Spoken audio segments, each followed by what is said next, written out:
hasil berbagi praktik baik dari berbagai macam narasumber. Baik Ibu dan Bapak, mengawali tahun 2025 ini juga kita mendapatkan bahwa dan kebijakan dari Kementerian Pendidikan terkait dengan kurikulum yang akan digulirkan pada proses pembelajaran di Indonesia pada umumnya, yang dikenal dengan istilah kurikulum deep learning, gitu ya. Setelah kita sebetulnya belum juga menghatamkannya, tapi kita sudah mengimplementasikan kurikulum Merdeka selama 3 tahun berjalan kita sebagai pelaksana program sekolah penggerak. Namun nanti kita akan juga mengkaji bagaimana narasumber Ibu Eli Amalia akan menyampaikan apa itu deep learning, begitu ya. Apa saja prinsip-prinsip utama deep learning, kemudian karakteristiknya seperti apa, kemudian apakah ada hal yang beririsan dengan kurikulum Merdeka yang sudah kita implementasikan sebelumnya. Oleh karena itu, Ibu dan Bapak, mari kita simak pembahasan yang akan disampaikan oleh narasumber kita. Dan jika nanti Ibu Bapak memiliki pertanyaan-pertanyaan yang ingin disampaikan, kita akan buka forum diskusi. Baik, untuk selanjutnya kami persilahkan kepada Ibu narasumber kita, Ibu Eli Amalia, untuk menyampaikan materi terkait dengan deep learning tersebut. Mangga layar dan tatap maya dipersilahkan. Hatur nuhun Pak Jalal. Bapak Ibu mohon izin kepada semua, pada kesempatan ini saya ingin berbagi barangkali ya dari hasil literasi saya, mudah-mudahan berkenan. Karena di sini adalah forum sharing session, menggali ilmu pengetahuan untuk menambah wawasan, memperbaiki kualitas pembelajaran di SMP Negeri 3 Bandung. Baik, bismillahirrahmanirrahim. Assalamualaikum warahmatullahi wabarakatuh. Waalaikumsalam warahmatullahi wabarakatuh. Ya, terima kasih pada kesempatan ini saya sampaikan kepada Bapak Ibu pengelola komunitas belajar di SMP Negeri Bandung yang telah memberikan kesempatan kepada saya untuk berbagi pengetahuan terkait dengan isu terbaru yang digulirkan oleh Menteri Pendidikan Dasar dan Menengah, yaitu terkait dengan pendekatan pembelajaran deep learning. Sebelum saya menyampaikan paparannya, mohon Bapak Ibu diketahui juga pada kesempatan ini Pak Kabid tidak bisa hadir yang bersamai kita dikarenakan ada berita duka adiknya meninggal dunia di Blitar. Jadi tadi pagi beliau WA saya, kemudian berharap Pak Fajar bisa menggantikannya. Tapi pada kesempatan ini Pak Fajar juga tidak bisa dihubungi, oleh karenanya Bapak Ibu bisa memahami bahwa kegiatan ini diketuai oleh Dinas Pendidikan dan mudah-mudahan ini menjadi inspirasi, motivasi kepada kita semua untuk selalu menjadi insan-insan yang mau belajar. Sehingga visi SMP Negeri 3 Bandung itu menjadi pembelajar sepanjang hayat ya dapat kita lakukan dan berdampak kepada peserta didik kita di SMP Negeri 3 Bandung. Itu barangkali yang bisa saya sampaikan. Yang selanjutnya saya tidak mau berlama-lama karena waktu juga berjalan terus. Izinkan saya menyampaikan terkait dengan pendekatan pembelajaran deep learning. Izin saya share screen.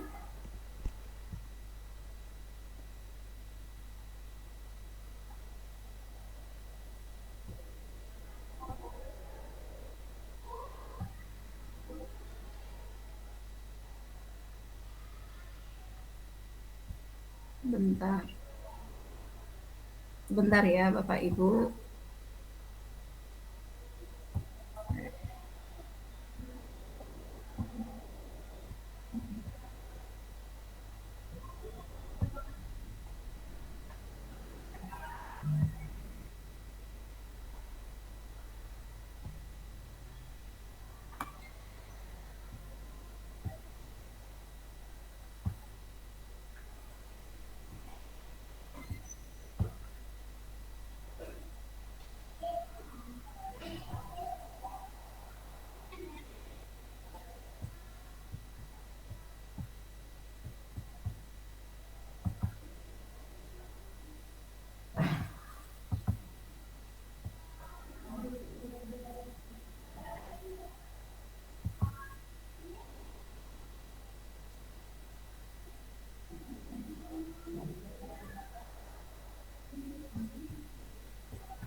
Sudah ada Bapak Ibu?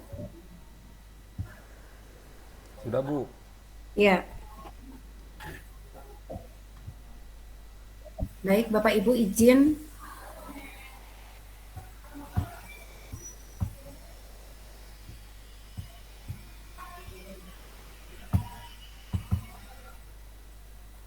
ya. Pada kesempatan ini Bapak Ibu izin saya menyampaikan terkait dengan pendekatan pembelajaran deep learning Bapak Ibu. Pembelajaran mendalam atau yang disebut deep learning ini digulirkan atas pola pikir yang muncul dari kehadiran kurikulum merdeka yang berdampak terkait dengan kualitas pembelajaran peserta didik di satuan pendidikan. Oleh karenanya, sebelum kita mendalami apa itu pendekatan pembelajaran deep learning, pola pikir kita juga bisa membedakan mana yang disebut sebagai pola pikir yang tidak berubah dengan pola pikir yang senantiasa dituntut untuk selalu tumbuh dan berkembang. Maka di sini ada dua pola pikir yang dihadirkan yang menjadi latar belakang juga sehingga dihadirkannya pendekatan pembelajaran deep learning ini. Di mana di sini ada yang disebut sebagai pola pikir yang tetap atau fixed mindset. Di sini yang harus kita pahamkan daripada Bapak Ibu guru di satuan pendidikan barangkali bisa menemukan ya karakteristik, ciri, tanda yang muncul di para peserta didik kita. Oleh karenanya kita harus bisa ya menjaga dan bisa memilah serta mana yang mau dilakukan dengan mengetahui dari karakteristik satuan pendidikan yaitu karakteristik peserta didik. Di sini pola pikir yang pertama yang muncul pada saat pola pikir kita tidak mau berubah atau senantiasa tetap dengan mempertahankan pola pikir yang dahulu atau pola pikir yang sebelumnya. Yang pertama, kita harus berusaha untuk menghindari tantangan. Ya. Yang kedua, baik Bapak Ibu guru maupun peserta didik juga harus muncul ya menghindari tantangan tadi dengan kalimat tidak mudah menyerah ya. Yang ketiga, melihat effort sekarang ya bahwa pola pikir yang harus dimiliki oleh peserta didik maupun oleh para pendidik adalah hal-hal yang tidak berguna harus mulai dikikis ya. Artinya bahwa setiap peserta didik, setiap guru memiliki karakteristik dan memiliki kompetensi tersendiri. Yang keempat ya, menolak kritikan. Jadi pola pikir kita senantiasa tidak mau dikritisi ya. Kemudian yang kelima ya, merasa terancam oleh kesuksesan orang lain.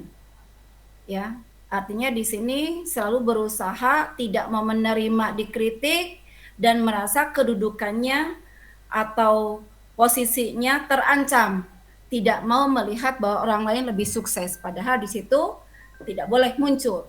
Sementara pola pikir yang harus dimiliki oleh peserta didik diantaranya adalah bagaimana peserta didik bisa merangkul tantangan. Bahwa tantangan itu adalah harus didekati, ya, harus dicarikan strategi solusinya, dicarikan bagaimana bisa melewati tantangan dan hambatan tersebut. Oleh karenanya, untuk bisa merangkul tantangan diharapkan peserta didik maupun guru senantiasa memiliki jiwa yang gigih menghadapi rintangan dan halangan tersebut. Kemudian bagaimana pola pikir yang berkembang tadi yang harus kita tumbuhkan baik dari peserta didik melalui media guru, yaitu melihat effortnya bahwa ada jalan ya untuk bisa melewati tantangan tadi dengan menjadi seorang ahli. Oleh karenanya, bagaimana kita bisa menjadi seorang ahli? Kita harus belajar dari kritikan, ya. Belajar dari kritikan, maka kita akan mendapatkan pembelajaran yang pembelajaran itu akan berdampak menjadi inspirasi, ya, baik untuk dirinya maupun orang lain untuk mencapai kesuksesan bersama-sama. Itu yang harus menjadi dasar sehingga dihadirkanlah ya pendekatan pembelajaran deep learning ini ya dengan bahasanya melanjutkan kurikulum yang sebelumnya yang tentu tetap tidak tidak melupakan apa yang dititipkan dari setiap pembelajaran yang harus dilakukan. Oleh karenanya Bapak Ibu,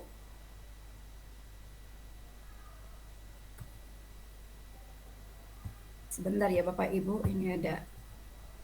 Nah. Melihat dari pola pikir yang dimiliki oleh kita maupun peserta didik, kita juga harus menyadari hakikat murid itu sebagai manusia adalah menjadi yang utama, ya, yang menjadi perhatian kita. Karena kita mau meningkatkan hasil belajar peserta didik atau murid tersebut dengan melihat pada dasarnya murid itu seperti apa. Di sini ada hakikat murid sebagai manusia. Yang pertama adalah bahwa murid memiliki kemerdekaan dalam menentukan pilihan. Ya, kemerdekaan di sini bukan kemerdekaan secara bebas Bapak dan Ibu, tapi kemerdekaan yang bisa menempatkan kepada pilihan yang tepat dengan strategi yang tepat. Yang kedua, hakikat murid sebagai manusia adalah bahwa dalam murid itu memiliki multi perspektif dalam memandang objek. Ya, jadi memiliki pandangan-pandangan yang beragam. Oleh karenanya kita juga sebagai guru harus cerdas bagaimana bisa menangkap multi perspektif atau tanggapan dari siswa tersebut. Ya, tidak bisa kita mengkat seperti dahulu bahwa apa yang disampaikan oleh guru itulah hal yang paling benar. Yang ketiga adalah unik atau berbeda satu sama lainnya. Tidak bisa ya para peserta didik itu dianggap satu sama, tetapi dengan keunikan itulah itu menjadi potensi modal awal yang dimiliki oleh peserta didik untuk mendapatkan kompetensi yang sesuai dengan minat bakatnya melalui fasilitas yang diberikan oleh guru tersebut. Yang keempat, berubah dan maju dalam menjalani kehidupannya. Ya, berubah dan maju itu kita tidak bisa yang namanya perubahan itu langsung besar atau tinggi gitu. Tetapi perubahan sekecil apapun atau kemajuan yang dimiliki oleh peserta didik itulah hal yang sudah diupayakan oleh peserta didik ya di dalam secara bertahap ingin menggapai apa yang menjadi cita-citanya yang sehingga berdampak di dalam mencapai cita-cita menempuh kehidupan di dalam kehidupan sehari-harinya. Yang kelima adalah bahwa murid itu memiliki jiwa juang, ya, untuk menghadapi setiap ujian, baik ujian yang hadir secara langsung pada peserta didik, tetapi kita yakini bahwa setiap ujian yang datang itu pasti awal mulanya adalah ujian dari Sang Pencipta kita, yaitu Allah Subhanahu wa Ta'ala. Ketika Allah memberikan ujian, Allah menyediakan juga solusi dan penyelesaiannya. Yang berikutnya, murid juga menjadi pembelajar sepanjang hayat, ya, untuk melakukan perjalanan panjang yang tidak ada tepinya, yang tidak ada batasnya, ya, yang dengan tujuan untuk mencari kebenaran yang sejati. Nah, disinilah yang menjadi hakikat murid sebagai manusia, sehingga inilah yang menjadi latar belakang ya sehingga perlunya ada pendekatan pembelajaran secara mendalam kepada peserta didik ya. Saya lanjutkan.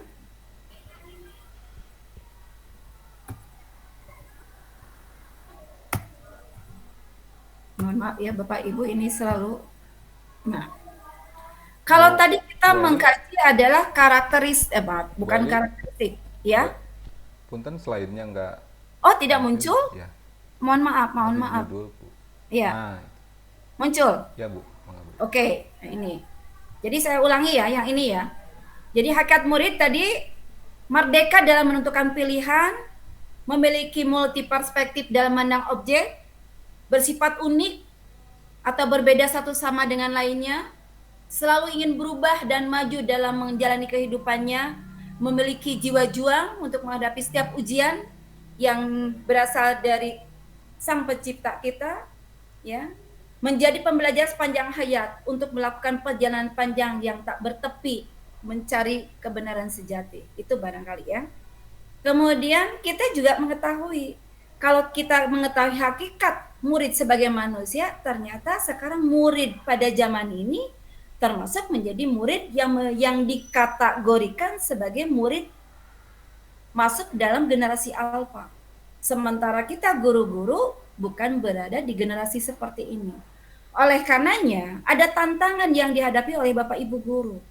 Tantangannya untuk menghadapi karakteristik murid yang termasuk generasi alfa itu, cirinya apa? Bahwa murid yang memiliki karakteristik generasi alfa, yang pasti yang pertama adalah menguasai teknologi. Ya, teknologinya dikuasai, tapi penguasanya itu belum tentu tepat sasaran, Bapak dan Ibu. Ya. Yang kedua, generasi alfa juga memiliki sifat inovatif. Bapak Ibu tidak pernah sulit ketika Bapak Ibu memberikan tugas kepada anak-anak dengan menggunakan IT, pasti inovasinya muncul. Ya. Yang ketiga, media sosial itu menjadi alat komunikasi. Oleh karenanya kita gebyar ya menghalang-halangi IT ini untuk menjaga karakteristik peserta didik. Padahal disinilah generasi alfa bahwa media sosial artinya menjadi alat, ya, alat yang tentunya bermanfaat untuk dirinya. Nah, alat bermanfaat ini bagaimana bisa bermanfaat kalau tidak diarahkan, kalau tidak dibimbing oleh guru atau oleh orang tua. Yang keempat, sedikit berbagi. Nah, sifat generasi alfa itu sedikit berbagi, ya, jadi bukan pelit ilmu gitu. Karena di sini sedikit berbagi karena senang berkompetisi. Ya. Yang kelima, generasi alfa lebih suka pembelajaran individual. Yang keenam, hidup untuk saat ini. Ya, hidup untuk saat ini dengan moto YOLO, FOMO, no TOMO. Yang disebut YOLO itu you only live once. Ya, yaitu kamu hanya hidup sekali. Ya, sementara FOMO adalah fear of missing out. Ada kecemasan dalam dirinya jika kehilangan informasi, kehilangan momen. Sementara notomo ya, kokoro notomo ya, bahwa notomo itu adalah teman sehati, teman sejiwa. Itulah yang dimiliki oleh murid-murid dengan karakteristik generasi alfa. Mungkin mudah-mudahan Bapak Ibu dengan bisa mengetahui karakteristik generasi alfa ini, Bapak Ibu punya strategi bagaimana bisa melaksanakan proses pembelajaran yang tujuannya ada pembelajaran tersebut bermakna dan berkualitas. Yang berikutnya, generasi alfa itu tidak bisa dibatasi oleh aturan. Sehingga wajar ketika terjadi banyak pelanggaran-pelanggaran yang dilakukan oleh siswa. Nah, apakah kita apatis dengan keadaan itu? Tidak, Bapak dan Ibu. Ya, tidak. Karena kita yakin manusia ini punya hati, punya perasaan, punya pikiran yang tentunya masih bisa kita arahkan. Ya. Selanjutnya, melihat dari murid, hakikat murid sebagai manusia dengan keadaan murid yang termasuk generasi alfa tersebut, kita harus menerapkan hakikat pembelajaran yang dilakukan oleh Bapak Ibu guru. Di mana guru melakukan interaksi ya dengan siswa maupun dengan materi. Ya. Yang disebut ADP, HP, HD ini adalah terkait didaktik dan pedagogis Bapak dan Ibu. Ya. H-nya disebut adalah hubungan pedagogik, HP itu, HD itu adalah hubungan didaktik. Sementara ADP adalah analisa, didaktik, dan pedagogi. Jadi guru bagaimana membaca terkait dengan segitiga didaktik ini. Guru di sini ada tanda panah, ada HP, berarti membangun hubungan pedagogi. Bagaimana Bapak Ibu guru membangun hubungan pedagogi dengan siswa? Bapak Ibu membuat strategi metode pembelajaran yang tentunya sesuai dengan karakteristik peserta didik, sesuai dengan kebutuhan peserta didik, dan menyenangkan bagi peserta didik. Bagaimana sekarang siswa berhubungannya membangun interaksi dengan materi? Di sini ada disebut simbolnya HD, yaitu hubungan didaktik. Ya, siswa mempelajari sumber-sumber belajar tersebut. Ya, sementara guru bagaimana memanfaatkan materi ajarnya, sumber belajarnya, ini yang disebut sebagai analisa didaktik dan pedagogi. Nah, mudah-mudahan dengan segitiga didaktik ini Bapak Ibu bisa memerankan, ya, bisa membuat pola, bisa membuat strategi bagaimana membangun interaksi dengan siswa dan memanfaatkan materi ajar agar materi ajar itu menjadi alat komunikasi, mengembangkan potensi-potensi yang dimiliki oleh peserta didik. Ya. Nah, yang jadi pertanyaan sekarang, karena seiring dengan pergantian Menteri Pendidikan, digulirkanlah yang disebut dengan pendekatan pembelajaran mendalam atau yang disebut pendekatan deep learning. Apa itu deep learning? Deep learning yang dipakai oleh Mendikbudristek itu tidak sama dengan istilah deep learning yang digunakan dalam AI. Ya. Dalam konteks pendidikan, deep learning adalah pendekatan pembelajaran yang menekankan pemahaman konsep dan penguasaan kompetensi secara mendalam dalam cakupan materi yang lebih sempit. Bapak Ibu, kalau Bapak Ibu bisa pahamkan bahwa deep learning ini tidak ada perbedaannya dengan pemberlakuan kurikulum merdeka, Bapak Ibu. Di kurikulum merdeka bagaimana CP itu dihadirkan. Ya. CP itu Bapak Ibu ada konten, ada kompetensi. Konten adalah menjadi alat untuk munculnya kompetensi. Nah, kalau dikaitkan dengan deep learning, di sini materinya sempit tetapi bisa memiliki kompetensi yang lebih banyak dan lebih mendalam, Bapak dan Ibu. Mohon maaf, bukan lebih banyak. Penguasaan kompetensi yang mendalam, karena tadi anak-anak tadi memiliki karakteristik yang berbeda-beda. Anak yang suka matematika, yaitu yang digodoknya. Ya. Bukan berarti mengabaikan mata pelajaran yang lain, bukan. Kita angkat kompetensi yang dimiliki oleh anak itu, ya, sehingga anak itu menguasai, memiliki kompetensi dan menguasai secara keilmuannya. Itu maksudnya. Kemudian selanjutnya, mengapa harus deep learning? Nah, dalam deep learning, ya, digulirkan di sini diharapkan siswa didorong untuk secara aktif terlibat dalam proses pembelajaran. Kalau kita simak kalimat ini, secara aktif terlibat dalam proses pembelajaran, itulah pembelajaran berpusat pada peserta didik, Bapak dan Ibu. Jadi selama ini ranahnya terus pembelajaran itu harus melibatkan siswa secara aktif. Ya. Sudah dibuat dulu persentasenya 75% siswa aktif, 25% guru yang aktif. Ya. Selain secara aktif terlibat, juga diharapkan siswa dapat menyelami topik yang sedang dipelajarinya. Topik mana? Topik yang sesuai dengan minatnya. Sehingga ia dapat menjelajah lebih dalam dan menikmati keindahan panorama dari topik tersebut. Bapak Ibu menemukan dari setiap karakteristik peserta didik ada anak yang fokus, ya, yang memperhatikan kita dan yang ada yang abai. Disinilah, ya, Bapak Ibu perlu menerapkan strategi tadi. Kalau strategi di kurikulum merdeka itulah yang disebut pembelajaran diferensiasi, ya. Kemudian selanjutnya, pendekatan pembelajaran deep learning adalah kontras dari pendekatan pembelajaran surface learning, ya, pembelajaran di permukaan, yang berusaha membahas banyak materi secara luas dengan mengorbankan proses pemahaman dan peningkatan kompetensi dari peserta didik.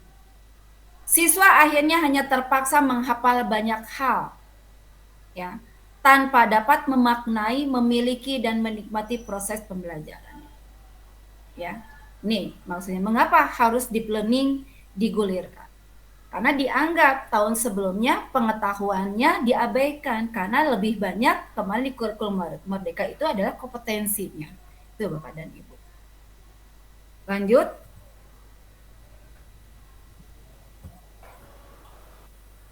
Nah, ada pesan Bapak dan Ibu ketika mau melaksanakan deep learning yang harus menjadi bahan perhatian kita bersama bagaimana kita menerapkan deep learning di kelas. Bapak Ibu memahami elemen utamanya. Ada 3 elemen utama dalam deep learning. Apa itu? Memastikan siswa dapat memaknai hal-hal yang sedang ia pelajari, yang disimbolkan dengan kalimat meaningful learning. Ya. Kemudian elemen utama yang keduanya adalah siswa dapat menjadi agen aktif yang secara sadar berniat untuk mengembangkan pemahamannya dan kompetensinya, atau yang disebut mindful learning. Yang ketiga, siswa menjadi termotivasi dalam menjalani proses pembelajaran, atau yang disebut joyful learning. Itu. Jadi 3 elemen utama ini Bapak Ibu lihat, ya, di dalam proses pembelajaran. Apakah sudah terjadi? Ya, 3 ciri ini. Nah, kalau sudah muncul, berarti Bapak Ibu sudah melaksanakan pendekatan deep learning. Ya. Bagaimana ya contohnya penerapan deep learning tadi? Teori meaningful learning yang dicetuskan oleh David Ausubel menjelaskan proses pembelajaran di mana guru membantu siswa untuk mengaitkan konsep baru yang akan diajarkan dengan konsep-konsep yang sebelumnya yang sudah mereka pahami. Ya. Guru membantu siswa untuk mengaitkan konsep baru yang akan diajarkan dengan konsep sebelumnya. Bapak Ibu, itu apa yang disebut kalau kita mau melaksanakan proses pembelajaran? Itulah yang disebut apersepsi. Ya, Bapak Ibu. Proses belajar meaningful learning ini bertujuan agar pembelajaran menjadi lebih bermakna bagi siswa. Selain bermakna, berkesinambungan bahwa antara konsep satu dengan konsep yang lain itu memiliki keterkaitan. Karena memiliki keterkaitan, diharapkan siswa tersebut paham sehingga pada kedepannya bisa mengimplementasikannya dan bisa mempraktikannya. Nah, meaningful learning ini kita bisa lihat contohnya, misalnya pada saat di pelajaran matematika memperkenalkan penjumlahan pecahan. Kita bisa mulai dengan penjumlahan benda-benda yang lebih konkret terlebih dahulu. Bapak Ibu mungkin ini kalau di tingkat SD seperti ini, kalau di tingkat SMP seperti apa? Bapak Ibu yang guru matematika banyak kelabakan. Di SMP masih ada anak yang belum bisa berhitung penjumlahan pengurangan. Barangkali tadi ditanamkannya langsung kepada hal yang sulit, yang tidak, artinya yang bukan konkret tapi abstrak Bapak dan Ibu, ya. Oleh karena di sini meaningful itu bagaimana dikenalkan konsep-konsep yang sekiranya akan terekam, akan bermakna pada anak, ya, seperti itu. Kemudian bagaimana mindful learning itu dilaksanakan? Mindful learning seringkali dikenal sebagai metakognisi dalam teori pendidikan. Ya. Dalam mindful learning, siswa diajak untuk senantiasa sadar akan proses pembelajaran yang sedang ia jalani. Diajak untuk senantiasa sadar akan proses pembelajaran. Sadar tersebut agar pada anak itu memiliki kebermaknaan, ya, kebermanfaatan. Nah, kesadaran yang diharapkan itu memiliki beberapa aspek. Yang pertama, kesadaran akan hal-hal yang sudah ia pahami atau yang sudah dikuasai sebelumnya. Yang kedua, kesadaran akan hal-hal yang belum ia pahami atau belum dikuasai.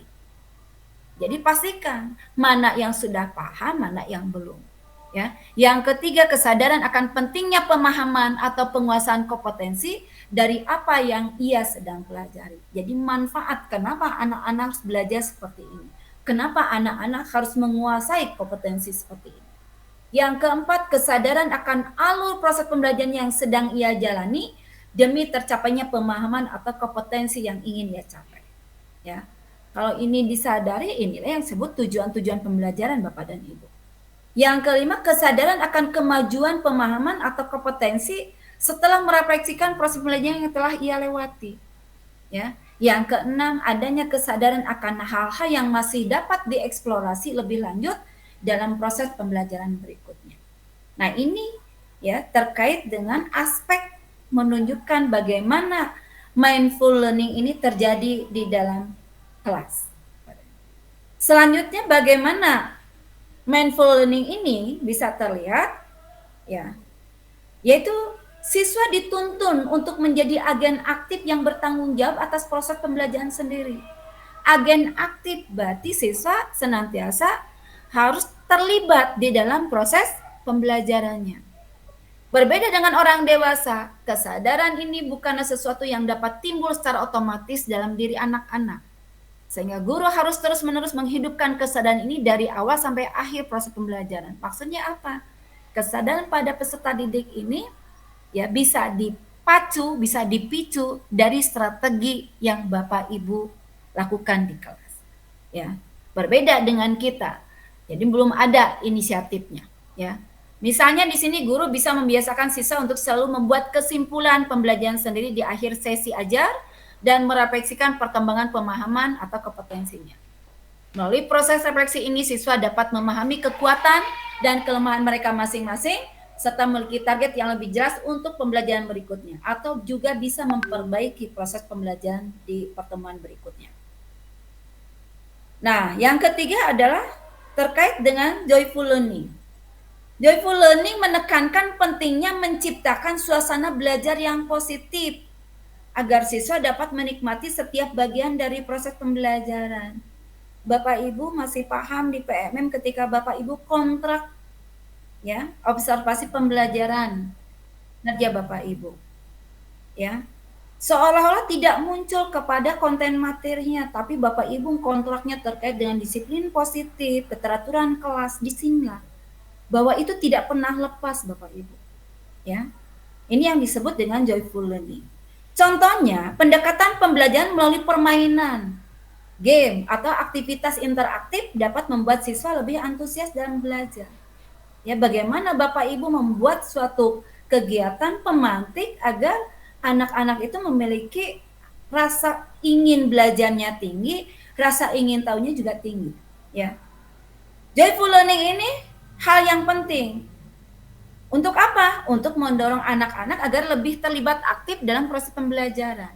Sehingga proses pembelajaran dapat dinikmati dan menjadikan pengalaman yang berharga di dalam proses pembelajaran.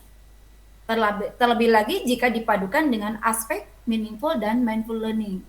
Ya, mudah-mudahan dengan penerapan 3 ini kita harapkan siswa dapat memiliki motivasi intrinsik dalam belajar yang pada akhirnya menjadi pembelajar sepanjang hayat. Jadi joyful learning ini ya terintegrasi berbarengan dengan meaningful learning, mindful learning, yaitu dengan diterapkan melalui pendekatan pembelajaran dengan memanfaatkan metode pembelajaran atau strategi pembelajaran yang lebih melibatkan siswa untuk lebih aktif lagi. Ya. Benarkah deep learning akan menggantikan kurikulum merdeka? Tadi di awal Pak Jala menyampaikan, apakah ini menjadi kurikulum baru? Ya, ini saya sampaikan ya.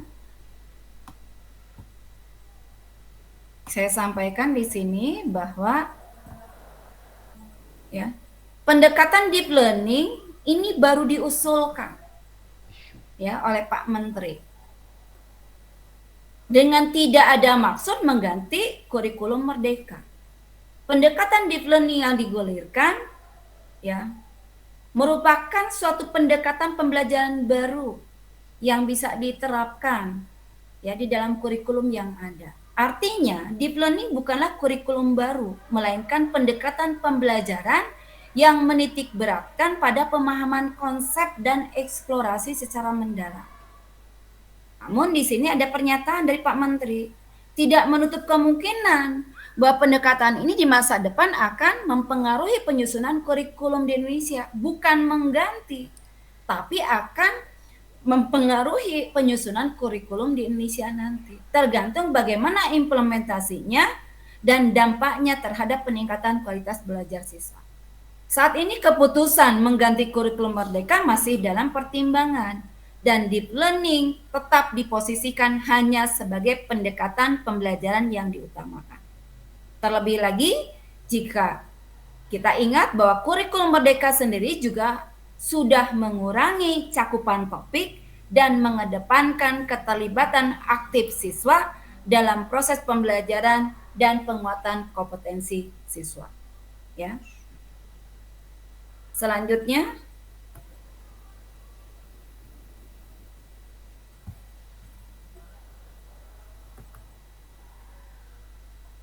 manfaat Bapak dan Ibu. Ya.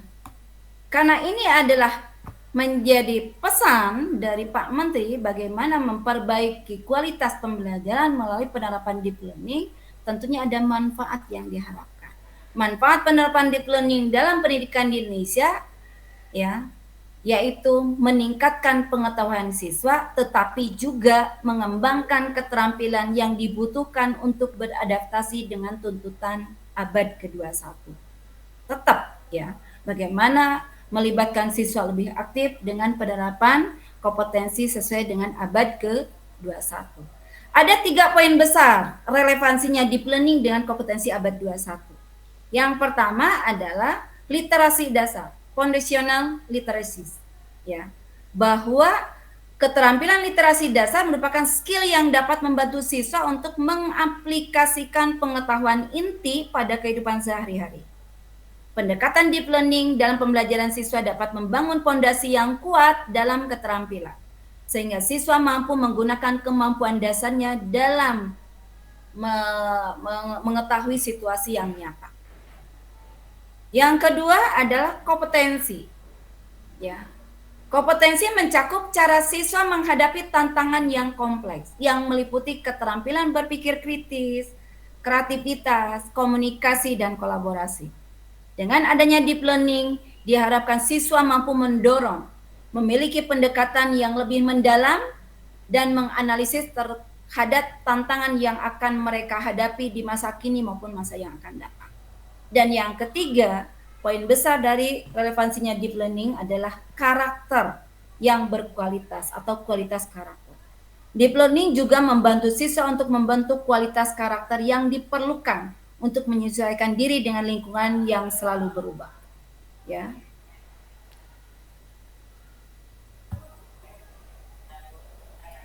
Nah, yang disebut literasi dasar, apa saja cakupannya? Cakupannya yang pertama adalah literasi. Ya, kemampuan literasi. Dengan pendekatan deep learning, literasi siswa tidak hanya dibatasi pada kemampuan membaca dan menulis, tetapi juga memahami makna di balik informasi yang diserap. Ini juga sama di kurikulum Merdeka disampaikan. Yang kedua, numerasi.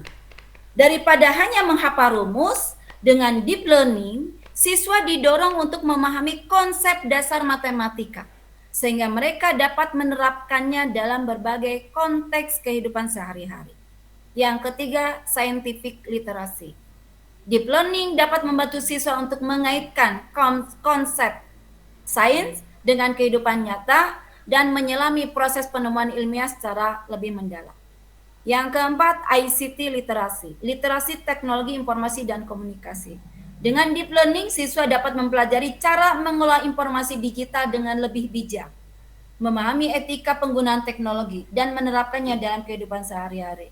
Yang kemarin kita laksanakan di dalam pelaksanaan co-kurikuler yaitu P5. Yang kelima, finansial literasi, literasi keuangan. Melalui pendekatan deep learning, siswa dapat memahami konsep dasar ekonomi, cara mengelola uang, dan memahami dampak dari setiap keputusan finansial yang mereka lakukan. Yang keenam, kultural dan civic literasi, ya, literasi budaya dan kewarganegaraan. Penerapan deep learning memungkinkan siswa memahami nilai budaya dan kewarganegaraan secara lebih mendalam, menghargai perbedaan budaya, serta memahami peran mereka sebagai warga negara yang aktif dan bertanggung jawab. Bapak Ibu, terkait literasi dasar ini memungkinkan di tahun pelajaran mendatang ujian nasional digulirkan lagi. Kalau kita melihat cakupan ini berkaitan literasi, ya, numerasi, saintifik, ICT, finansial, dan kultural, berkaitan dengan mata pelajaran matematika, bahasa Indonesia, bahasa Inggris, IPA, ditambah dengan PPKN dan IPS, Bapak dan Ibu. Ya, seperti itu. Selanjutnya, cakupan yang berkaitan dan kompetensi, ya, sesuai dengan tadi 3 poin besar relevansi daripada pendekatan deep learning. Yang pertama adalah critical thinking, ya, problem solving. Bagaimana deep learning ini mengajarkan siswa untuk melihat masalah dari berbagai sudut pandang. Ya, kalau kita mengajarkan siswa untuk melihat masalah dari berbagai sudut pandang, artinya tidak ada sudut pandang yang tidak benar, ya, tidak ada sudut pandang yang salah, tetapi bagaimana kita mengarahkan sudut pandang itu sesuai dengan harapan kita, sesuai dengan faktanya, ya, sehingga dari perspektif sudut pandang yang berbeda itulah mendapatkan solusi yang baik, solusi yang tepat, solusi yang inovatif. Yang kedua, creativity atau kreativitas. Dalam pendekatan deep learning, siswa didorong untuk bereksperimen, menghubungkan ide-ide dan menghasilkan pemikiran yang original. Ya. Yang ketiga, communication atau komunikasi. Deep learning memungkinkan siswa untuk berkomunikasi secara lebih efektif dengan membiasakan mereka berbicara, mendengar, dan memberikan umpan balik dalam proses pembelajaran. Alhamdulillah di SMP 3 Bandung sudah banyak wadah-wadah, ya, membangun terkait dengan cakupan kompetensi ini. Ya, mudah-mudahan lebih meningkat, lebih inspiratif, lebih inovatif, sehingga hal tersebut akan bermakna buat anak-anak didik kita. Yang keempat, kolaborasi. Deep learning akan mendorong siswa untuk belajar bekerja sama dalam tim, menghargai setiap kontribusi yang disampaikan rekannya dalam satu tim, dan memiliki serta mengembangkan empatinya. Ya. Kemudian cakupan yang berkaitan dengan karakter, kualitas karakter. Curiosity, rasa ingin tahu. Deep learning akan membiasakan siswa untuk menumbuhkan rasa ingin tahu dengan cara mengajak mereka menggali informasi dan bertanya secara lebih mendalam terkait suatu topik. Ya. Jadi bagaimana anak tadi bisa meningkat rasa ingin tahunya, ya tadi buat strategi. Jangan dianggap bahwa anak itu bagaikan botol kosong, tapi berikan kesempatan anak untuk mengeksplor dirinya dan berdiskusi, sehingga potensi-potensi yang dimiliki dari anak itu muncul. Yang kedua, inisiatif. Ya, dengan pendekatan deep learning, siswa akan dilatih untuk proaktif dan inisiatif dalam mencari jawaban dan solusi. Ya, nanti ke depan Bapak Ibu jangan selalu memberikan jawabannya dulu, biarkan anak yang berikan jawaban, walaupun itu salah, biarkan. Nanti anak itu akan belajar dari kesalahannya. Yang ketiga, persistensi, grit atau ketekunan. Deep learning membiasakan siswa untuk bekerja keras, terus mencoba, tidak mudah menyerah, dan mampu memecahkan masalah hingga tuntas, sehingga dapat mengembangkan ketekunan dalam mencapai tujuan. Ya. Yang keempat, adaptability, kemampuan beradaptasi. Deep learning mampu mendorong siswa untuk terbiasa dengan adanya perubahan. Ya, bahwa perubahan itu senantiasa selalu ada. Ya, dan abadi perubahan itu, baik dalam proses belajar maupun dalam kehidupan mereka, sehingga mereka lebih fleksibel dalam menghadapi situasi yang baru. Yang kelima, leadership, kepemimpinan. Pembelajaran berbasis kelompok dalam deep learning dapat memberikan kesempatan bagi siswa untuk memimpin dan mengambil tanggung jawabnya. Di sini Bapak Ibu terkait membangun leadership kepemimpinan, ya, berikan kesempatan kepada anak-anak untuk menempati perannya masing-masing. Jadi ketika membentuk suatu kelompok itu, anak-anak biarkan memerankan perannya masing-masing. Ya. Yang berikutnya adalah social dan cultural awareness, kesadaran sosial dan budaya. Deep learning dapat memfasilitasi siswa untuk membangun kesadaran sosial dan budaya yang kuat, serta menghargai keragaman dan perbedaan sebagai sesuatu yang bisa memperkaya pengalaman belajar mereka. Ya, nah ini cakupan-cakupan yang berisikan dari 3 poin besar relevansinya deep learning dengan kompetensi abad 21. Ya. Nah, bagaimana penerapannya deep learning dalam kelas, Bapak dan Ibu? Penerapan deep learning dalam ruang kelas harus dipastikan bahwa informasi atau konten pembelajaran yang dihadirkan itu menjadi input. Ya. Input. Ya, yang kedua, kelas sebagai word brain atau otak dunia. Ya. Di dalam otak itu ada pengetahuan-pengetahuan atau ada wadah-wadah yang bisa dikembangkan dengan memanfaatkan TIK. Ya, di sini TIK menjadi sesuatu yang potensial untuk menggali. Jadi kelasnya bukan ruangnya. Kelas itu mencakup kepada segala yang ada di dalam kelas itu. Ya. Yang ketiga, terjadi interaksi multi arah. Ya. Terjadi interaksi multi arah artinya ada interaksi baik dalam diri siswanya itu sendiri atau antar siswa, atau siswa dengan guru, atau siswa dengan sumber belajar yang tadi yang dikaitkan dengan segitiga didaktik tadi. Yang keempat, ilmu pengetahuan baru. Ya, bahwa ilmu pengetahuan baru atau transformasi dari informasi awal menjadi outputnya. Ya, informasi yang tadi konten pembelajaran sebagai input itu menjadi hal yang baru bagi anak-anak yang didapatkan sehingga anak memiliki pemahaman. Ya.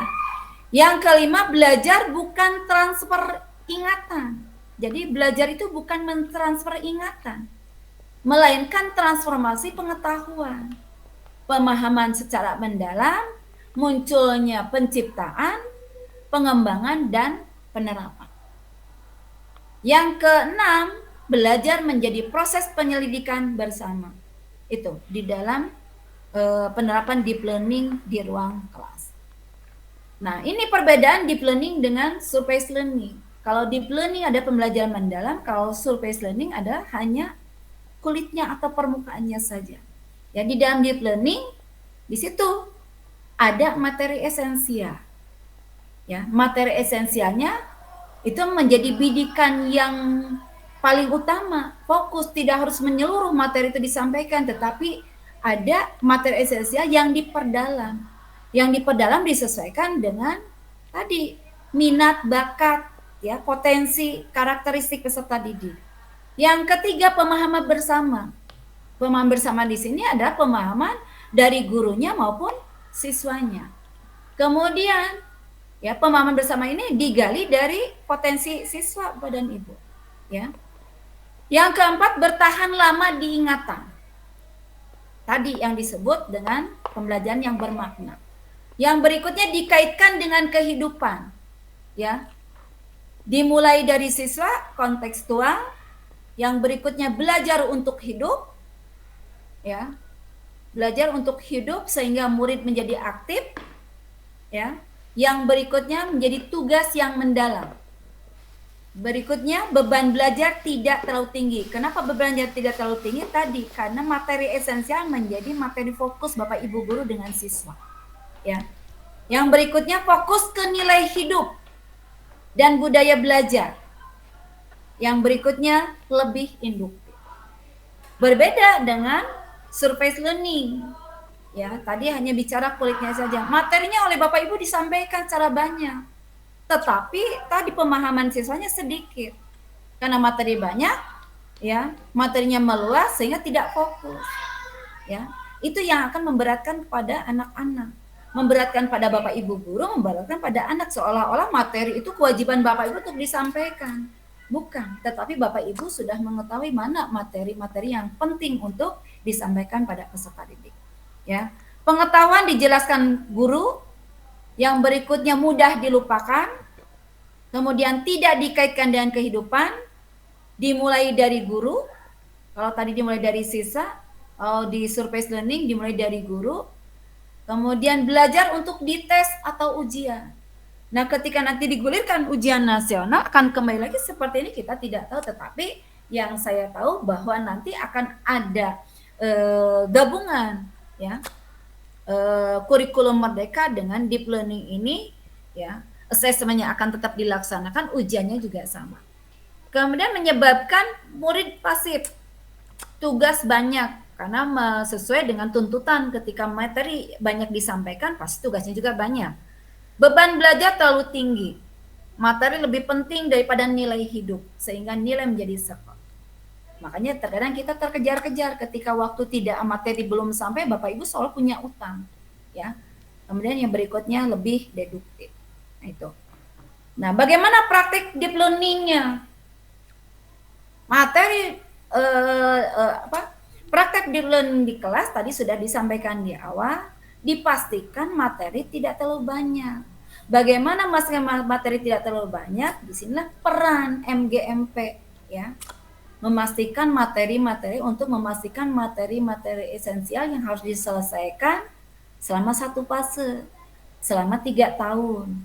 Yang kedua, perlu fokus kepada materi. Fokus materi di sini adalah mana yang menjadi prioritas yang akan bermanfaat penerapannya di kehidupan sehari-hari.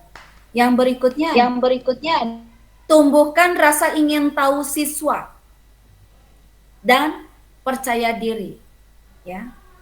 Menumbuhkan rasa ingin tahu siswa.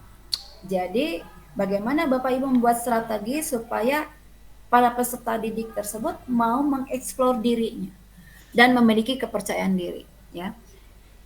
Yang berikutnya adalah memfasilitasi dengan pertanyaan penggali berlapis. Nah, fasilitasi dan pertanyaan penggali berlapis. Ini fasilitas pertanyaan penggali berlapis itu pemantik Bapak dan Ibu. Bukan pertanyaan-pertanyaan secara pengetahuan Bapak Ibu. Bagaimana Bapak Ibu membuat suatu strategi membuat pertanyaan menjadi pemantik agar pengetahuan yang dimiliki oleh anak itu muncul, ya. Kemudian membuat materi atau ide yang saling berkaitan dengan kehidupan, ya. Yang terakhir adalah bagaimana mengarahkan pada tujuan pembelajaran yang mau dicapai. Kalau kita lihat dari flowchart-nya, Bapak Ibu, materi pokok di sini pastikan di materi pokok itu ada submateri. Di submateri itu apa yang mau disampaikan sehingga akan muncullah fokus materinya. Fokus materi itu ditujukan untuk apa? Ya, seperti itu. Kalau diturunkan. Yang berikutnya penerapan mindful learning, meaningful learning, joy learning dalam praktek deep learning tadi, ya. Mindful learning memiliki kesadaran dan terbuka terhadap perbedaan, potensi dan kebutuhan setiap murid. Kalau tadi melihat di flowchart-nya menyampaikan kepada konten materinya, tetapi di dalam proses pembelajaran didaktiknya munculkah mindful learning, meaningful learning dan joyful learning. Kesadaran dan keterbukaan terhadap perbedaan potensi dan kebutuhan setiap murid. Penuh keterkaitan antar materi, kehidupan nyata, kini, dan mendatang. Sehingga murid terlibat mengalami.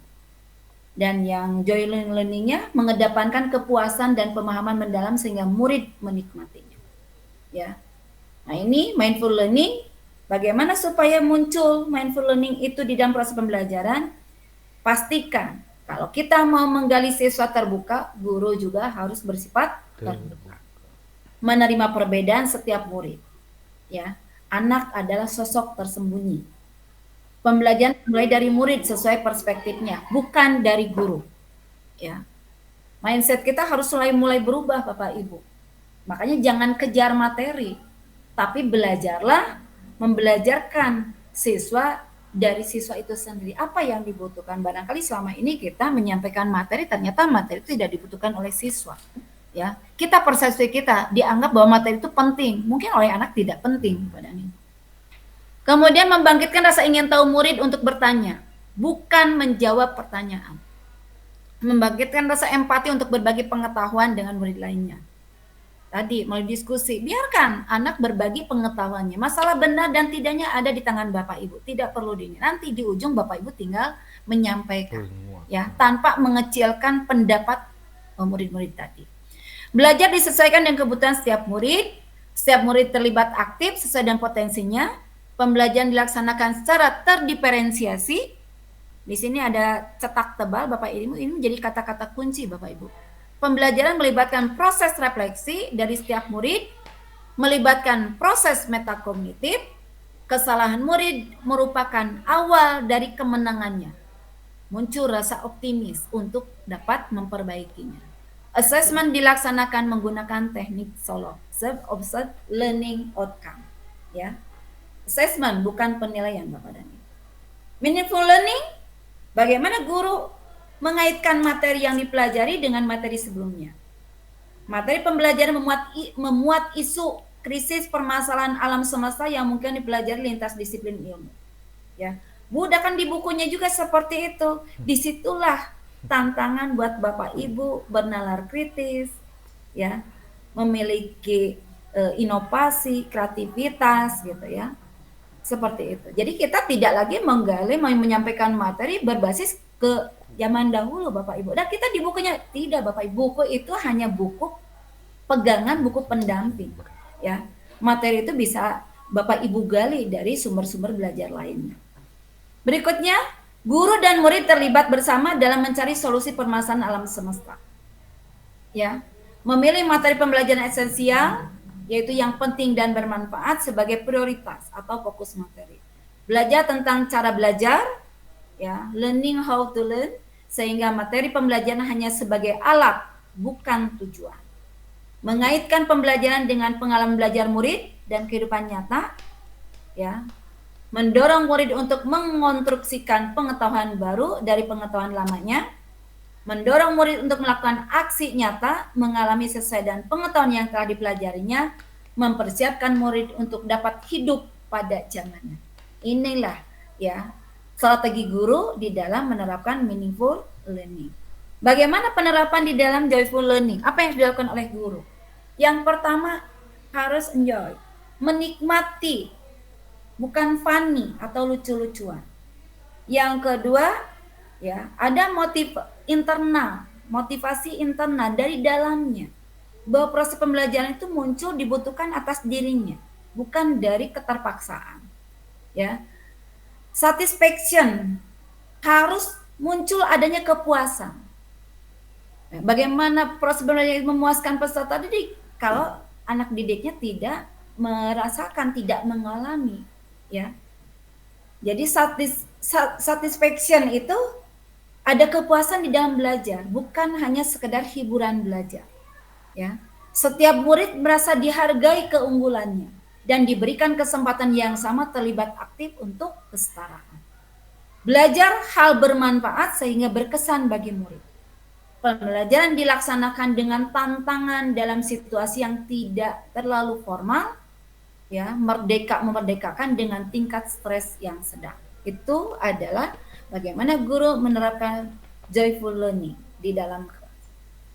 Nah, keterkaitannya di dalam penerapan atau praktik deep learning di dalam kelas, ya, dengan tadi melihat 3 poin tadi, ya, 3 poin utama relevansinya deep learning dengan abad 21, ada pedagogi baru di dalam penerapan deep learning.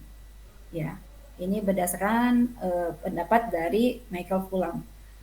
Yang pertama, berfokus pada penciptaan dan penggunaan pengetahuan baru di dunia nyata, bukan mentransmisi pengetahuan yang telah ada. Apalagi itu pengetahuan yang lama, yang lalu, ya. Yang kedua, menjalin kemitraan pembelajaran antara guru dan murid. Ya, guru dengan murid bermitra di dalam proses pembelajaran untuk menemukan, menciptakan, dan menggunakan pengetahuan secara bersama-sama. Yang ketiga, menggunakan waktu, ruang, dan sumber belajar di luar dinding kelas. Jadi Bapak Ibu, sumber belajar bisa dimanfaatkan bukan dari buku saja. Apapun yang ada, ya, Bapak Ibu bisa menjadikan itu menjadi bahan sumber belajar. Bagaimana bisa itu dimanfaatkan menjadi sumber belajar kalau Bapak Ibu tidak memiliki nalar kritis, tidak memiliki jiwa kreativitasnya, inovasinya, ya. Jadi kelas menjadi katalisator, di luar kelas itu menjadi katalisator untuk membangun pengetahuan baru dan menciptakan budaya belajar. Yang keempat, memanfaatkan TIK atau digitalisasi untuk mempercepat dan perdalam pembelajaran. Dan kita tidak lepas karena memang zamannya seperti ini, ya informasi, komunikasi, dan teknologi itu pasti dibutuhkan di dalam proses pembelajaran. Ya, menemukan lingkungan belajar dan learning ini berdasarkan dari Rosger, ya, yaitu yang pertama menciptakan pembelajaran yang didorong rasa ingin tahu pada murid tentang masa depannya. Libatkan murid dalam menangani isu-isu nyata yang relevan bagi mereka sendiri dan masyarakat dunia. Ya. Yang ketiga, ajari murid menjadi perancang masalah. Dari apa menjadi apa yang bisa terjadi apa. Yang keempat, ajukan permasalahan yang melibatkan setiap murid untuk menemukan solusinya. Baik yang sudah terjawab maupun yang belum. Yang kelima, biasakan murid untuk mengambil keputusan dan risiko. Ya, sehingga berkembang menjadi pejuang dan pembelajar sepanjang hayat. Yang kelima, biasakan untuk optimis terhadap setiap murid. Jadi jiwanya jangan jiwa menjadi jiwa penyerang, tapi jiwa pejuang, bahwa mereka akan melampaui semua harapan kita. Yang terakhir adalah bahwa inovasi dan kreativitas telah ada dalam DNA, dalam gen setiap manusia. Ya. Bagaimana ruang kelas menuju deep learning? Desain pembelajaran yang disusun oleh guru berbasis data dan informasi. Berbasis data dan informasi itulah Bapak Ibu harus mengenal karakteristik peserta didik, minat bakat, potensinya di mana. Tentang murid, materi pembelajaran, dan hal lainnya. Yang kedua, memberikan kesempatan kepada murid untuk mengajukan pertanyaan, penyelidikan, dan tidak pasif menerima jawaban dari guru. Yang ketiga, pertanyaan lebih diutamakan daripada jawaban. Karena proses belajar adalah dari hal menemukan dan menyampaikan sama pentingnya dengan hasil akhir. Yang berikutnya, pemilihan pendekatan pembelajaran disesuaikan dengan kebutuhan dan minat setiap murid. Murid dilibatkan dalam pembelajaran yang menantang dan berkolaborasi dengan murid lainnya di dalam dan di luar kelas. Materi pembelajaran selalu dihubungkan dengan aplikasi di dunia nyata. Penilaian pembelajaran bersifat tertanam, transparan, dan autentik dengan menerapkan teknik solo. Self-observed learning outcome. Ya. Ini sebelum diakhiri, bagaimana menerapkan deep learning di sekolah atau di kelas. Maka guru yang dirindukan murid adalah yang pertama, guru yang memerdekakan. Nah, Bapak Ibu, kata memerdekakan ini jangan salah, jangan muncul miskonsepsi. Memerdekakan bukan merdeka seutuhnya, tapi kemerdekaan yang terarah, ya, dengan melihat potensi yang dimiliki oleh anak-anak. Yang kedua, tidak menguji dan tidak menghukum. Yang ketiga, tidak memperlombakannya. Setiap kelebihan anak, setiap kebaikan anak diapresiasi. Sekecil apapun kita berikan penghargaan kepada anak didik kita. Yang keempat, berorientasi pada kemajuan dan perubahan positif. Yang kelima, menjadi pejuang sejati bagi anak-anaknya. Yang keenam, menjadi pembelajar sepanjang hayat. Yang keenam, berorientasi pada proses dalam layanannya. Ya, yang ketujuh, tidak tergesa-gesa, pelan-pelan agar siswa menikmati proses pembelajaran bersama Bapak Ibu guru. Yang terakhir, penumbuh dan pemoles bakat anak-anak. Ya. Kesimpulan, dengan diterapkannya pendekatan deep learning dalam pendidikan Indonesia, diharapkan siswa dapat berkembang menjadi individu yang lebih kritis, memiliki pemahaman mendalam, dan mampu berpikir reflektif.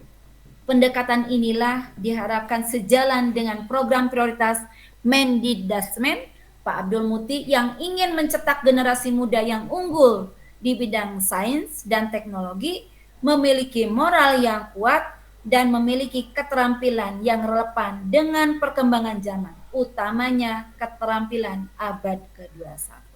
Pada akhirnya, saya ucapkan terima kasih dan salam bahagia kepada Bapak Ibu yang sudah mau mendengarkan ini, mudah-mudahan menjadi pengetahuan bersama kita sehingga pada kedepannya kita memperbaiki layanan dan mewujudkan kualitas pembelajaran yang lebih baik lagi di SMP Negeri 3 Bandung.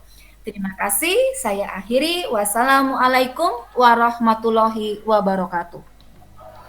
Waalaikumsalam warahmatullahi wabarakatuh. Terima kasih Ibu narasumber, Ibu Eli. Kita berikan aplaus dari apa yang beliau sampaikan.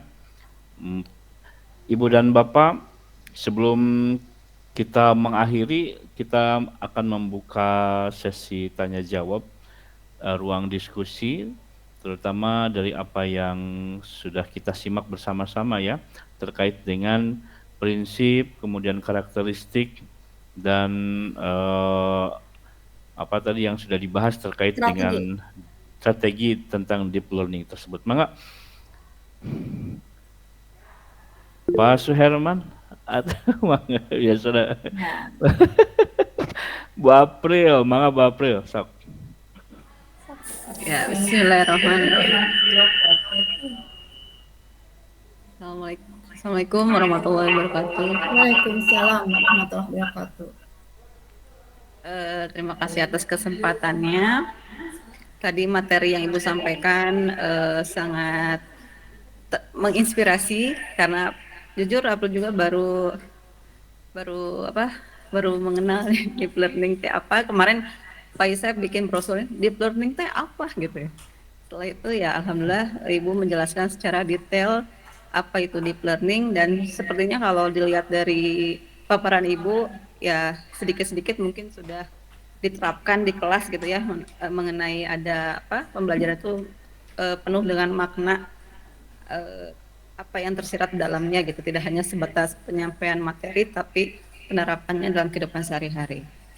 Yang jadi pertanyaan ini Bu, bagaimana cara mendeteksi indikator keberhasilan bahwa kita sudah menyelesaikan deep learning di kelas? Apakah bentuknya seperti apa, bahwa itu teh kita sudah berhasil menerapkan deep learning gitu Bu. Terima kasih. Assalamualaikum warahmatullahi wabarakatuh. Waalaikumsalam warahmatullahi wabarakatuh. Indikator pertanyaannya ya. Indikator Bu ya. Bagaimana mengidentifikasi ketercapaian deep learning ini? Kalau misalnya ada indikatornya apa saja seperti itu. Maka Bu. Baik, langsung saja ya Pak Jalal.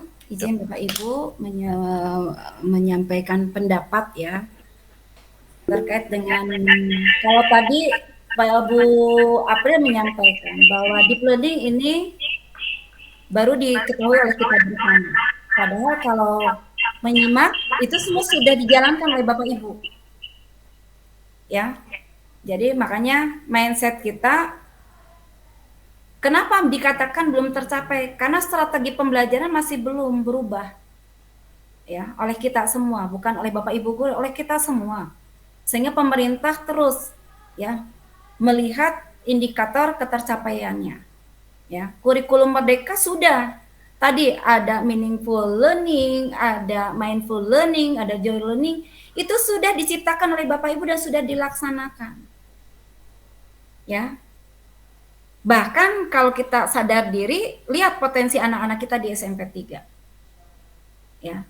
Tetapi pemahaman di masyarakat masih rancu bahwa sekarang anak-anak itu pengetahuannya rendah. Sehingga di kalangan pendidik saling menyalahkan. Gara-gara COVID budak tidak bisa maca. Gara-gara COVID budak tulisannya goreng. Gara-gara COVID itu, nah seperti itu. Ya. Yang disebut indikator keberhasilannya seperti apa? Ya. Karena tadi tuntutan kitanya hanya tuntutan secara kuantitatif, bukan kualitatif. Ketika anak tidak bisa baca, yang disalahkan anak. Ketika anak tidak bisa berhitung, disalahkan anak. Ya. Nyalahkan gurunya, bukan. Belum ada chemistry antara guru dengan siswa. Kalau sekarang dengan penerapan deep learning digulirkan di kelas, Bapak Ibu jangan berharap setelah belajar itu indikatornya terlihat. Tidak Bapak dan Ibu. Bapak Ibu kalau ingin mengetahui sejauh mana indikator ketercapaian, Bapak Ibu punya target ke kelas, Bapak Ibu mau apa? Targetnya jangan banyak-banyak. Nah, target kita jangan banyak supaya fokus. Bidikan kita dengan hadir ke kelas itu ingin anak kita seperti apa? Itulah. Tapi kalau Bapak Ibu targetnya banyak, strategi Bapak Ibunya tidak tepat, ya indikatornya juga tidak akan tercapai. Seperti itu. Jadi Bu April kalau ditanya indikator pembelajaran deep learning itu tercapai tadi, ada pengalaman ya, ada proses pembelajaran yang bermakna pada siswa. Ya. Ketika ada pembelajaran yang bermakna pada siswa, ketika Bu April nanya kepada siswa tersebut, anak bisa menceritakan. Kalau Bu April tuntutannya anak tahu tentang perbedaan makhluk hidup dan makhluk tak hidup, itu mah kognitif. Oke, yang disentuh adalah ranah kognitifnya, nggak salah gitu, ya. Tetapi ada anak yang memang pada lemot gitu. Mungkin tadi sudut pandangnya berbeda. Apa sih pengalamannya? Mungkin ada anak yang menceritakan tentang konten materinya, ada anak yang menceritakan pengalaman terkait dengan proses pembelajarannya, kan gitu. Nah, itu yang harus diapresiasi. Ya. Nah, selama ini guru memaksakan da abdi mah hoyongna budak teh paham tentang perbedaan makhluk hidup, tentang tidak melihat aktivitas anak di kelasnya. Nah, di sini dibutuhkan pendalaman materi itu terlihat ya. Pendalaman materi itu terlihat dengan munculnya kompetensi didampingi dengan pengetahuan. Nah, guru yang harus lebih jeli membidik itu semua.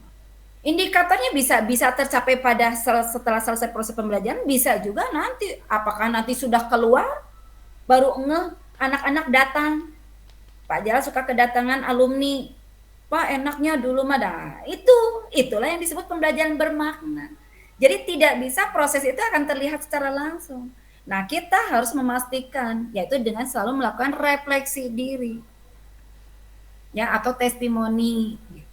Kan testimoni refleksinya keterangan dengan etikon senang. Itu kan klik jangan, biarkan anak itu menceritakan pengalaman belajarnya yang dialami setelah bertemu dengan Bapak Ibu guru. Ya. Nah, di situ itu juga refleksi itu menjadi bahan perbaikan. Kalau anak yang sudah senang berapa persen, anak yang belum senang berapa persen, kuno si budaknya tidak senang, nanti mungkin kedepannya membuat strategi yang lain. Anak diperlakukan yang ini berbeda dengan anak yang ini, seperti itu barangkali Bu April ya. Jadi jangan berkecil hati, deep learning ini sudah dilakukan oleh Bapak Ibu guru. Yang mindset yang mau saya pahamkan kepada Bapak Ibu guru, pada saat ini tidak ada kurikulum yang berubah. Dari dulu juga tidak ada, semua dalam rangka penyempurnaan. Itu ya Bapak Ibu, nuhun. Mudah-mudahan jawaban saya bisa memenuhi apa yang diharapkan oleh Bu April. Mangga Pak Jala, hatur nuhun. Siap, terima kasih Ibu Eli. Selanjutnya Ibu dan Bapak, masih ada yang ingin kita diskusikan terkait dengan tadi prinsip atau karakteristik dan strategi. Sebetulnya kalau kita perhatikan dalam implementasi kurikulum Merdeka dengan pendekatan-pendekatan kemarin yang kita bahas selama 1 tahun gitu ya, ternyata memang tidak ada yang berubah Bu ya, terutama dalam materi esensial begitu ya, kemudian ada konten dan kompetensi, juga pembelajaran berpusat pada peserta didik, itu semua juga hal-hal yang memang sudah kita laksanakan. Baik Ibu dan Bapak, selanjutnya ada yang ingin berpendapat juga Ibu dan Bapak? Pak Suherman. Kenapa Suherman? Ya, mangga Bu Rita, mangga silakan Bu Rita Rohayati.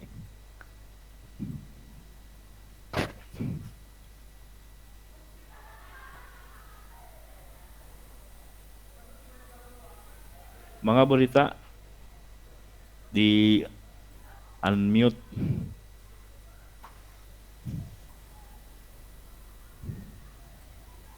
Mic-na dihurungkeun Bu Rita. Keluar. Masih di mute Bu Rita. Iya, udah terdengar. Ya. Ya, sebelumnya terima kasih kepada Ibu Kepala Sekolah Ibu Eli sudah memberikan materi deep learning. Sebelumnya saya masih bingung apa sih materi deep learning ini, apakah mengganti kurikulum Merdeka? Ternyata memang sebetulnya tidak mengganti ya Bu ya, hanya saja pendekatannya menjadi deep learning dari lebih mendalam. Cuman yang saya masih belum paham ini masalah penguasaan teknologi, karena di dalam deep learning ini melibatkan teknologi ya Bu ya. Yang mungkin saya belum paham ini kalau misalnya kita penguasaan teknologinya kurang, bagaimana gitu Bu. Jadi bagaimana menerapkan pendekatan deep learning ini dengan keterbatasan penguasaan teknologi dalam kegiatan pembelajaran. Mungkin itu saja Ibu, mohon pencerahannya. Ya. Langsung ya Pak Jalang. Lanjut Bu, Ya. Mencoba menjawab apa yang disampaikan oleh Bu Rita, bagaimana memanfaatkan teknologi di dalam pendekatan deep learning ini. Ya, Bapak Ibu, mungkin mindset kita yang disebut teknologi itu adalah yang berkaitan dengan IT. Ya. Kan teknologi itu alat sebenarnya. Alat yang membantu kita untuk bisa mencapai kepada suatu tujuan. Ya, tujuan. Nah, bagaimana penerapannya di dalam deep learning? Sekarang banyak Bu Rita metode-metode atau strategi yang diterapkan bagaimana memanfaatkan teknologi. Contoh di SMP 3 sekarang ada podcast. Itu kemajuan teknologi. Bagaimana kita menggali informasi, menggali pengetahuan, ya, berbagi dan belajar. Bukan hanya berbagi saja, berbagi dan belajar. Berbagi adalah ilmu yang kita miliki kepada akan disampaikan kepada orang lain, dan belajar dari mereka kepada kita. Itu pemanfaatan teknologi. Nah, kalau sekarang nanti ada bagaimana memahamkan atau meningkatkan kompetensi numerik, ya, numerasi dengan memanfaatkan AI atau dengan menggunakan sistem coding. Seperti itu. Ya, jadi yang disebut teknologi itu ya banyak. Yang pasti teknologi itu ada alat-alat yang dipergunakan oleh kita untuk bisa mencapai kepada pencapaian tujuan yang mau dicapai oleh kita. Tujuan pembelajaran mau seperti apa? Bu Rita ingin misalkan memahamkan tentang puisi. Ya. Anak-anak coba buat puisi gitu. Anak-anak kan tidak tahu bagaimana cara membuat puisi itu. Dari segi EYD-nya, dari segi tata urutannya seperti apa. Biarkan anak, jangan dikatakan anak tidak tahu. Biarkan anak mengeksplor diri. Anak-anak silakan searching. Ya, nanti anak-anak akan mendapatkan informasi puisi-puisi yang didapat untuk dipecahkan bersama-sama sehingga nanti kita bisa menyampaikan bagaimana cara menyusun puisi tadi. Ya, teknologi itu menjadi apalagi sekarang ada AI gitu. AI itu harus bermanfaat untuk anak-anak. Bagaimana bisa bermanfaat tergantung kitanya. Jangan percaya penuh pada AI. Ya. Nanti bisa jadi dari informasi yang didapatkan itu ada hal yang tidak benar sesuai dengan tata aturan di dalam pembuatan puisi. Nah, seperti itu. Jadi, deep learning memastikan bahwa teknologi akan dibutuhkan seiring dengan perkembangan zaman di saat ini. Dulu mungkin tidak ada, tapi sekarang memang dituntut supaya tadi ya sumber belajar yang didapatkan dari anak itu lebih luas. Ya, tidak hanya bersumber dari apa yang ada di sekitar kita. Makanya tadi belajar dari dunia nyata, belajar dari hal yang seperti itu. Ya, Bu Rita. Itu barangkali yang bisa saya sampaikan. Baik, terima kasih. Bagaimana Bu Rita? Wah, kita ini harus jadi pembelajar sepanjang hayat. Harus belajar lagi. Makanya pelajaran nanti podcast, ya. Kan podcast itu anak-anak. Barangkali kita belum pernah baca, anak yang baca itu kita belajar kepada anak. Betul. Belajar dan waktu. Nah itu. Itu maksud saya. Teknologi itu mendampingi kita di dalam pembelajaran. betul, betul. Nah, begitu Ibu dan Bapak. Masih ada yang ingin kita diskusikan Ibu dan Bapak? Mangga. Atau sudah cukup? Mengingat waktu juga sudah menunjukkan pukul 14.46. Ada kurang lebih kita sebelum absen ini. Maka Ibu dan Bapak masih ada yang ingin kita diskusikan atau nanti kita akan lanjut dengan diskusi-diskusi selanjutnya di webinar series berikutnya Bu ya? Baik. Baik Ibu dan Bapak, Alhamdulillah mengawali tahun 2025 ini kita masih bisa tetap istiqomah nih, komitmen untuk tetap menjalankan komunitas belajar ini luar biasa. Kalau kita berbagi praktik baik Bu ya, waktu kita pameran tempo lalu, kita mah tidak ekspos tapi luar biasa. Pak Jala, ya, Bu. Saya ingin memotivasi Bapak Ibu guru karena di SMP 3 banyak guru-guru hebat gitu ya. Banyak guru hebat secara individual dan secara tim. Ya, sekarang apresiasi itu betul-betul untuk guru-guru itu di pemerintah sangat fokus untuk mengapresiasi. Ya, oleh karenanya jangan berkecil hati Bapak Ibu. Kita memang tidak ada target, tetapi bukan itunya. Sekali lagi kita berbagi praktik baiknya. Ya, ilmunya kita dapat, hadiahnya juga kita. Nah, itu. Iya. Baik, terima kasih Bu motivasinya. Mudah-mudahan kedepannya kita bisa saling membantu gitu ya, memotivasi. Saling bantu, saling support ya. Betul, begitu ya. Ada yang sudah berpengalaman dan luar biasa lah begitu. Baik, Ibu dan Bapak, terima kasih. Hari ini kalau dapat saya simpulkan bahwa pada prinsipnya metode atau pendekatan deep learning ini tidak serta-merta mengubah kurikulum yang sudah kita implementasikan.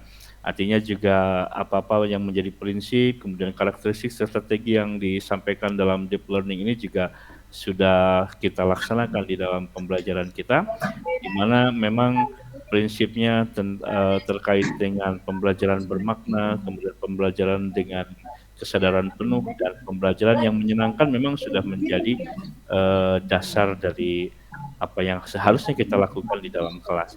Selanjutnya Ibu dan Bapak, mudah-mudahan kita juga senantiasa terus berupaya untuk memperbaiki proses pembelajaran kita dengan berdiskusi seperti ini, karena memang ternyata permasalahan-permasalahan di kelas itu kadangkala bervariasi gitu ya, termasuk juga ketika kita menemukan masalah-masalah anak yang kadang di pelajaran ini masuk, yang pelajaran tidak masuk, nanti kita akan ini kan.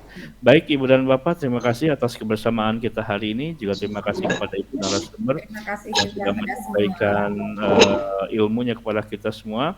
Dan mudah-mudahan kita di masa yang akan datang 1 pekan atau 2 pekan Pak Isep, kita webinar selanjutnya.